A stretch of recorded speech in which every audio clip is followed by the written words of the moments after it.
D'après les informations fixes venant de l'école Sévigné, l'enfant a été poignardé avec un compas.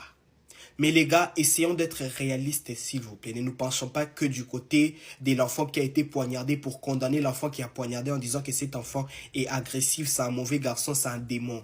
Mais s'il vous plaît, lorsqu'il y a une flèche retour, certainement, il y a eu une flèche d'aller. Parce qu'à ce qui paraît, le petit garçon qui a poignardé son ami est métis. L'enfant est métis, un mélange d'égyptien et congolais. Donc l'enfant est très clair de peau. Comme vous savez, dans la communauté congolaise, lorsque tu es métis, c'est très clair de peau. Ça arrive quand tu traites des Mundele Madesu.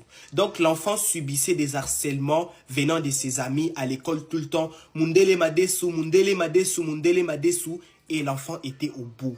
L'enfant était au bout de sa vie vu que c'était des harcèlements à caractère répétitif tout le temps. Mundele Madesu, l'équipe Mundele Madesu, Mundele Madesu yo aye na classe, Mundele Madesu à toilette. Donc l'enfant s'est senti harcelé, seul et différent. C'est ainsi que ce jour, il y a eu ce qu'il y a eu. L'enfant a réagi avec pulsion, comme tout enfant, sans réfléchir.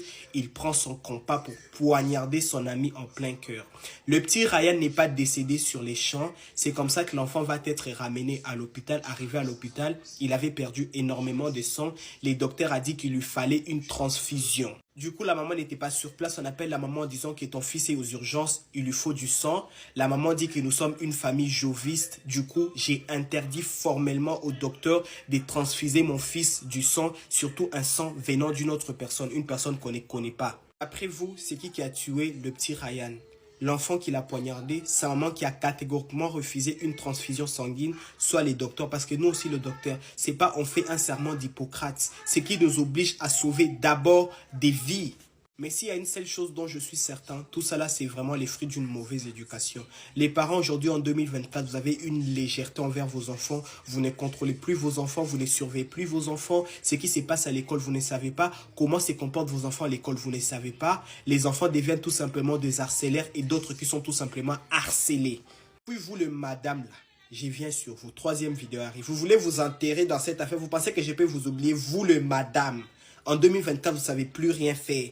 Perruque, cabello et puis vous venez en super wax. Genre vous venez que voler l'argent des parents quoi. Quand on vous demande de surveiller les comportements des enfants à l'école, d'enseigner les enfants, vous n'enseignez plus, vous ne surveillez plus les enfants. Maintenant vous faites quoi? Quittez l'enseignement en fait. Allez dans un cabaret, devenez danseuse érotique. Franchement. À l'âge de 11 ans, il nous a laissé hier dans la soirée.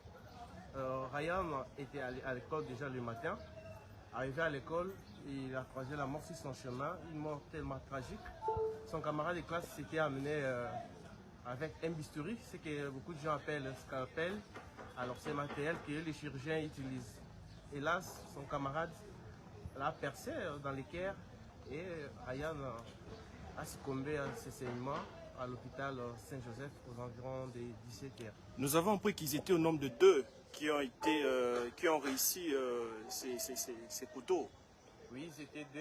Oui. L'un est encore en hospitalisation. Oui. Et Ryan, vu que l'appel, le bistouri, il a été percé directement dans l'équerre. Et puis, les temps qu'on arrive à l'hôpital et les temps que les formalités sont faites pour que les soins lui soient assurés, il a pu succomber au saignement et beaucoup d'hémorragie. Et en ce moment, le dossier est où au fait, en ce moment? Le dossier est au tribunal pour enfants de Matete. Le dossier est encore en instruction. C'est d'ailleurs demain qu'il y aura audience à huis clos entre les deux parties.